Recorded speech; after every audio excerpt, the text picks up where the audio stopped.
আমি আগেও বলেছি যে পশু পাখির তে লাগাব আমার একটু অনেক বেশি, কিন্তু আমার দৈনন্দিন জীবনের মধ্যে আমি ওদেরকে অ্যাড করতে পারি না।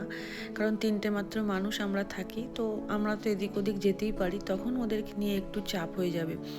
তো সবসময় মনে মনে সিরিয়াসলি এটা চাইতাম যে আজাদে যদি কোনো কিছু রাখা যেত, বেড়াল কুকুর এদেরকে যখনই রাখবো ভালোবাসবো, আমার খুব লাগাব এদের উপর, মানে খুব ভালোবাসা আছে।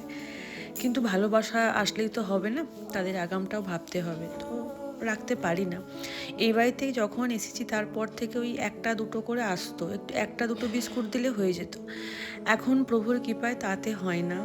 আমাদের মানে ভাত যে বাঁচতো তাতেও দিলে হতো, এখন ওদের জন্য আমাকে এক্সট্রা করে ভাত বসাতে হয়। আর এই যে গাছের পাখিগুলোকে দেখছেন, এই সমস্ত সকলে এখন এই ছাদে আসবে, বসবে এবং সবটা সাবার করবে। ভীষণ ভালো লাগে এদের সঙ্গে সময় কাটাতে, আমার খুব ভালো লাগে। কাকের চালাকি মানে অসাধারণ।